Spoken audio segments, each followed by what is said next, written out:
Sejam todos bem-vindos e bem-vindas mais uma vez à Cozinha do Manhã Diversa para mais um Bora Rangar. No Bora Rangar de hoje você vai aprender a fazer deliciosos bunhonelos. Vamos fazer uma visita à culinária colombiana para conhecer esse prato típico da comida de rua colombiana, da comida tradicional, até mesmo da comida de festas de fim de ano. Os bunhonelos são comidos no café da manhã, diariamente na Colômbia e sempre acompanhados por uma geleia. Então hoje a gente vai começar pelo acompanhamento, a gente vai dar início aos bunhonelos pela geleia e você vai acompanhar comigo. Então papel e caneta na mão, celular para tirar foto da tela, que hoje tem comida da Colômbia aqui no Bora Rangar.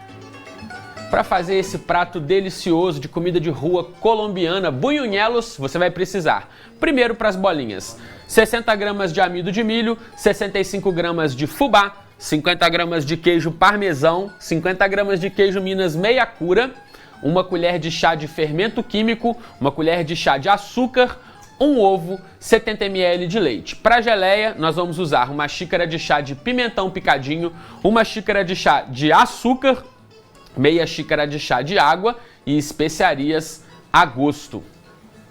Bom, como eu já falei, né, os bunhonelos, eles fazem parte da tradição alimentar dos povos que têm língua espanhola, né? Isso veio da influência da culinária do Oriente Médio, né, especialmente da culinária árabe, que influenciou muito a construção da culinária espanhola. A gente já até falou disso hoje, ali quando a gente estava falando, hoje não, essa semana, né, quando a gente estava falando das paellas e também na semana passada, quando a gente fez a leche frita, né? Toda a cultura espanhola tem muita influência na culinária árabe, não é diferente com os bunhonelos. Os historiadores vão dizer que essa tradição de fritar um pão ou um bolo, uma massa frita, ela veio daí, ela ganhou muita notoriedade na Espanha e se espalhou, né, pelos países aí da América Espanhola. Na Colômbia, esse bolinho é um bolinho delicioso feito a partir de queijo e ele é sempre consumido com uma geleinha de fruta, com mel, sempre uma coisinha doce para acompanhar. Então a gente vai preparar aqui uma geleia de pimentão. Eu vou começar, ó, eu tô com o pimentão aqui, eu tenho um pimentão amarelo e um pimentão vermelho picadinhos. Essa geleia aqui, gente, é uma delícia e ela vai combinar demais com o sabor dessa massa, porque a gente vem aí com sabor, uma massa que tem bastante sabor de milho, né, por causa da presença do fubá, da farinha do milho, e também o queijo. O pimentão, depois que você transforma ele numa geleia, o perfil de sabor dele muda completamente. É uma experiência interessante para a gente submeter o nosso paladar, porque a gente está acostumado com o pimentão de uma forma. Aqui eu só vou adicionando todos os ingredientes, tá? A gente está acostumado com o pimentão de uma forma, e aí quando a gente vai consumir uma geleia de pimentão, a gente está esperando um sabor e a gente é surpreendido. Fica muito gostoso. Ó, aqui eu vou colocar canela, é só uma pitada de canela. Vou colocar também uma pitada de cúrcuma. E aí também, né, e aí nós temos também ali o cardamomo. As especiarias e o pimentão aqui vão celebrar essa influência da culinária árabe no próprio bunhonelo, né? Isso aqui não é uma geleia que você vai ver pela Colômbia sendo feita tradicionalmente para consumir com bunhonelo. É uma adaptação que eu tô fazendo, tá? Lá nas ruas você vai encontrar sendo servida com geleia de goiaba, com geleia de amoras e também no Natal é comum você consumir ele com mel, né? Algumas regiões da Colômbia. Então isso vai variar de lugar para lugar. Aqui, ó, eu tô abrindo o cardamomo. Tá conseguindo pegar aí, Neto? Ó, você vai tirar o cardamomo de dentro da casquinha dele. Aqui, ó, você abre a casquinha e tem uma sementinha aqui dentro. Consegue ver? É essa sementinha que a gente vai usar. A casquinha, ela é muito dura e ela não cozinha fácil. Não precisa de muito, tá vendo que eu peguei 2 baguinhas? Então, muito baratinho isso aqui, né? É claro que se você for comprar 1 quilo, deve custar aí uns R$1.000, né? Mas uma sementinha dessa não vai chegar a 5 centavos. Então você vai comprar uma pequena quantidade, ela não pesa quase nada e é muito potente em sabor, tá? E aí você vai pegar aqui, ó, e vai trazer aqui pra dentro também. Não precisa que mais que 2. É uma especiaria que traz muita citricidade para os pratos onde a gente adiciona ela. Aqui eu tô só misturando antes de ligar a panela.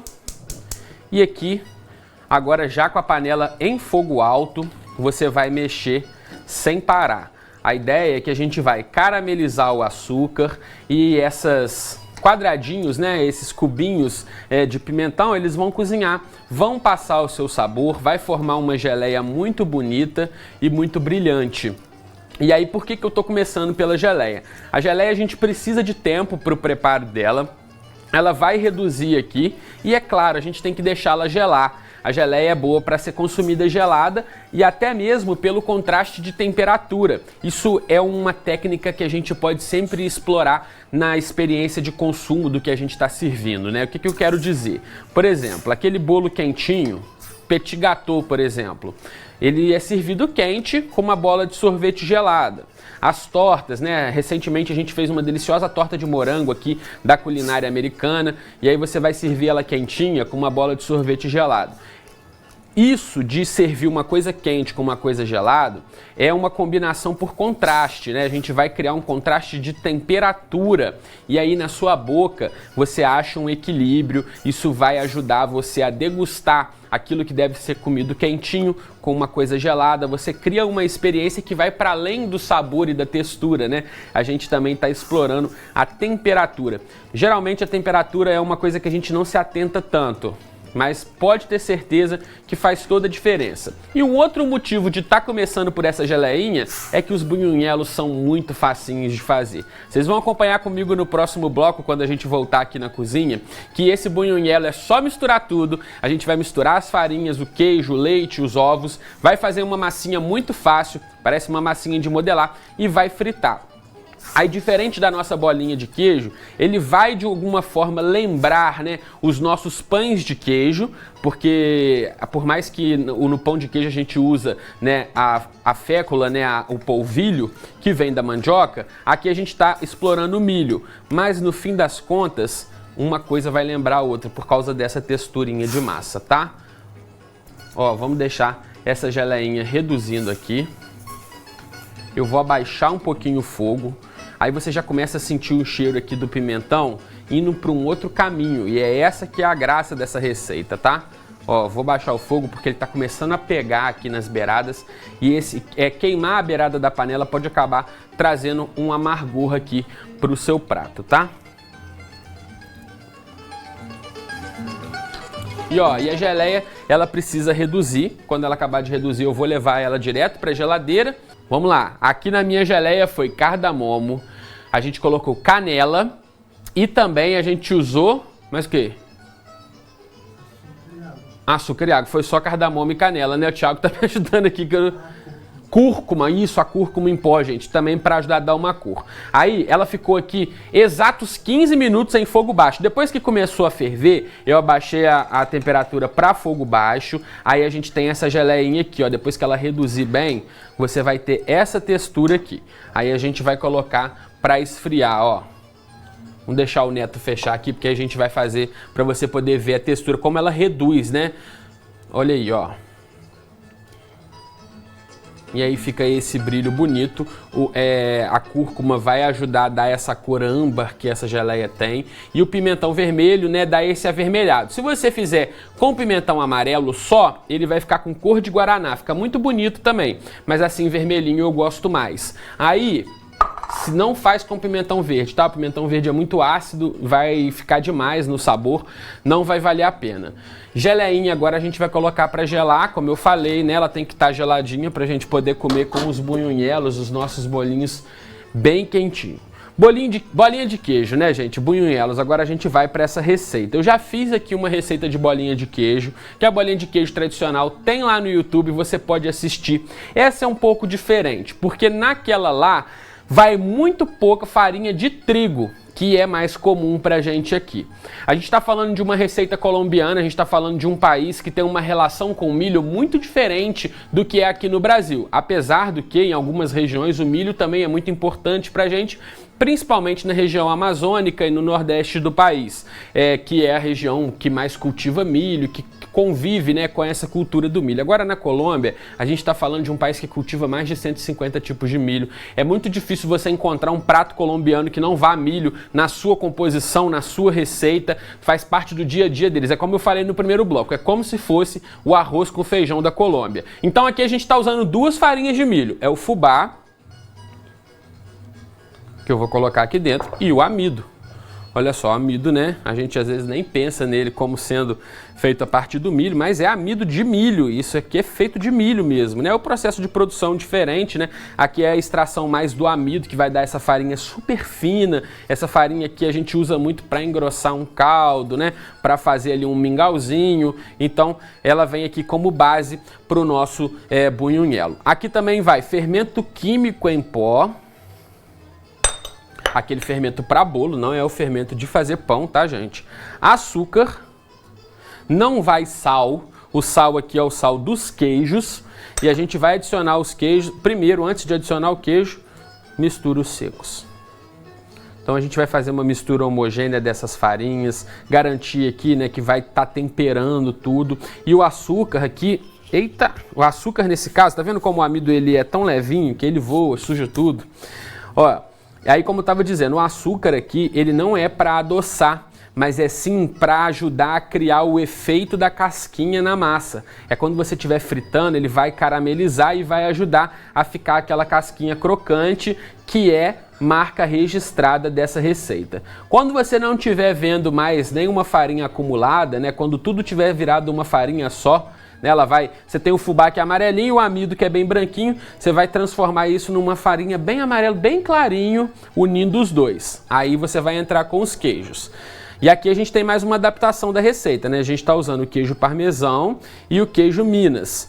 Por que isso, né? Ali na Colômbia você vai ter os queijos culturais da Colômbia, que eu aposto com você que você não vai encontrar em lugar nenhum do Brasil. Dificilmente, provavelmente em São Paulo você encontre algum queijo colombiano, mas não quer dizer que vai ser o queijo dessa receita. Então, se a gente vai adaptar, pedindo desculpa e licença aí pro povo colombiano, para a gente poder também ter acesso a um pouquinho dessa cultura, né? Porque às vezes a gente não tem dinheiro para ir lá na Colômbia buscar um queijo, experimentar um bunhunhelo, não é por isso que a gente vai deixar de fazer, de ter a experiência, né? E de também celebrar um pouco dessa cultura latino-americana, desse nosso país irmão aí que é a Colômbia, tá? Vamos lá, a gente vai misturar as farinhas no queijo. Você viu que o queijo está ralado bem fininho. Para você poder ralar queijo, especialmente o queijo Minas meia cura fininho assim, é importante que ele esteja bem gelado, tá, gente? Senão você não vai conseguir passar ele no ralo fino, não. Então, queijo gelado, se precisar, você coloca ele até um pouquinho no congelador antes de ralar. Aí você faz menos sujeira e você consegue ralar bonitinho, igual o Thiago ralou aqui, esse aqui para mim, tá bom? Ó. Bom, misturadas as farinhas, o queijo, o açúcar, fermento, a gente vai colocar aqui dentro agora o ovo. Aí eu coloco ele aqui no meio, ó, quebro a gema aqui com a espátula e aí a gente vai mexendo aos poucos. O leite só entra no final, mais uma vez, né, aquela velha história da massa, a hidratação da farinha, né? O leite aqui no caso seria a nossa água. Toda a massa é basicamente farinha e água, mesmo as que não vão água, porque o leite, né, 90% dele é água. Então a gente sempre vai pensar nele como a água. E aí é por isso que a gente vai deixar para colocar ele no final, sempre misturando aos poucos. Ó, o ovo forma uns grumos aqui na farinha e você pode ir destruindo eles aqui antes de entrar com leite, inclusive com a pontinha dos dedos, tá? Ó, para poder, na hora que você misturar o leite aqui, não ficar nenhum pedaço de ovo acumulado, porque a farinha de milho, ela hidrata de uma maneira diferente da farinha de trigo. Então, você pode acabar enfrentando um problema com grumos e bolinhas aqui dentro. Então, ó, vem aqui com a ponta dos dedos e vem desfazendo tudo aqui. Aí na hora que você vê que isso aqui virou uma farofinha homogênea, né, bem úmidazinha por causa do ovo, o cheiro disso aqui é impagável, já vai dando um cheiro de delícia impressionante. Agora a gente vem adicionando aqui o leite, ó, vou colocar 1/3 da quantidade que tinha ali e vou misturar. É isso que a gente fala, né, de misturar aos poucos. E aí, isso daí tem um motivo, né? Porque a farinha, cada farinha que você escolher, seja o fubá ou o amido, ele vai pedir uma hidratação diferente. Às vezes vai ser mais rápida a hidratação. Se você coloca todo o líquido da receita de uma vez, o que acontece? Você já sabe, né? Porque eu já falei diversas vezes. Você acaba passando do ponto a receita. Então coloca de pouquinho, se você vê que chegou no ponto, que já tá bom, não precisa colocar mais. Ó, por exemplo aqui agora, ó, a minha massa, ela já hidratou, ela já não tá grudenta mais, eu não vou colocar o restante do leite que tá aqui. Olha só, mostra aí, Neto, ó. Tá vendo, ó, o Thiago fez o teste, no teste, ele usou todo o leite que tava aqui, ó. Eu já não precisei, ó, a minha massa, ela já chegou no ponto, tá vendo? Então, é o que eu falo sempre, vai com calma, vai devagarzinho que você vai conseguir, sem erro. Se você sair colocando tudo, aí eu já não garanto, tá? Ó, a massa, como eu falei, ela fica parecendo uma massinha de modelar. Olha a textura dela, que bonita, que bacana, olha só. Boa de trabalhar, não fica grudando na mão, fácil demais, não tem mistério. Agora a gente vai bolear. Então vou pegar aqui mais ou menos a quantidade de uma colher de sopa, que dá aproximadamente 30 gramas, e a gente vai fazer as bolinhas. Aí é interessante que você faça essas bolinhas e deixe elas descansar, de preferência na geladeira para firmar, tá? Aquelas que estão aqui do lado, ó, que já ficaram prontas antes, elas estão geladinhas, a gente deixou elas na geladeira, que o ar-condicionado tá ligado, então geladinhas para firmar, para ficar bonitinho, ficar mais perfeito, porque se elas entram em temperatura ambiente, pode ser que o queijo ajude a perder a estrutura, ele vai derreter demais e aí a sua bolinha vai desmanchar, não vai ficar tão bonitinha, então dar essa gelada é um macete bacana. Ó, e aí a gente vai fazendo as bolinhas, tá vendo que eu vou conversando com você e a gente vai formando as bolinhas. Essa receita aqui vai render 14 bolinhas. Então se você quiser fazer mais, dependendo da quantidade de convidado aí na sua casa, né, você vai precisar fazer um pouquinho mais. Então você dobra a receita, triplica, faz as contas aí. 14 bolinhas, 3 pessoas, né? 3 pessoas para um lanche, eu acho que é uma quantidade legal, porque é muito gostoso e aí o pessoal vai querer repetir tranquilamente. Ó, eu vou acabar de fazer as bolinhas depois, porque eu quero fritar já, para vocês verem o processo de fritura. Então vem comigo para cá, que eu já tô com o óleo quente aqui. Ó, observa isso aqui. Essa é a temperatura correta. Visualmente você vai perceber. A bolinha foi lá pro fundo, ela tá fazendo bolha, ela tá mostrando que tá fritando, mas não é aquela fritura muito barulhenta, muito violenta. Ela vai boiar já já e esse aqui a temperatura. Não enche muito o óleo também, tá? Eu vou aumentar um pouquinho o fogo aqui agora, porque eu vou colocar umas 4 bolinhas. Você não pode encher muito para elas não grudarem, tá? E aí, ó, agora é esperar, não fica mexendo. Vou passar uma água na mão aqui, né? Se minha mão tá suja de massa. E olha lá, a primeira bolinha que a gente colocou para fritar, ela já começou a boiar. A gente só vai mexer depois que não tiver saindo mais essas bolinhas para você não destruir os seus bunhoelos. Ó, essa primeira aqui, ó, ela já começou a dourar. E aí agora é deixar ela ficar bem douradinha. Não tem mistério, é só se atentar à temperatura do óleo, tá? Não é para fritar em óleo muito quente. Quem quiser ser mais técnico, a temperatura aqui é 140 a 150 graus no máximo, combinado? Se passar muito disso, vai ficar muito quente e aí o que vai acontecer? Ela vai tostar demais e depois você vai acabar que o interior não vai estar cozido, vai estar com gosto de farinha crua, tá? E aí é bem douradinho mesmo, tá? Esse aqui, ó, já tá no ponto, a gente pode tirar. Vai fritando aos pouquinhos, tá? Sem encher a panela, sem muito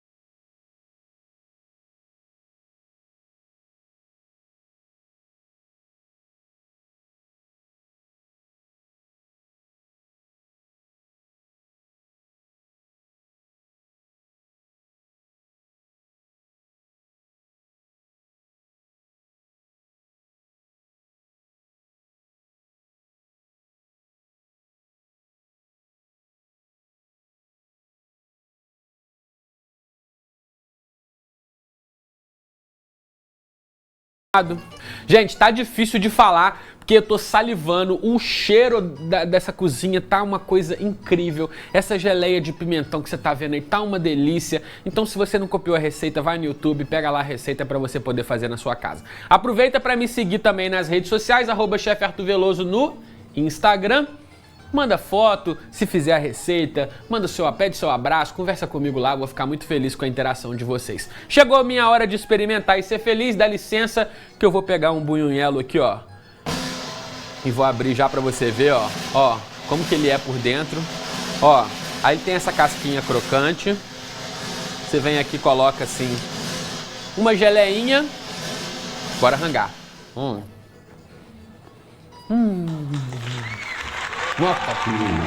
Que delícia.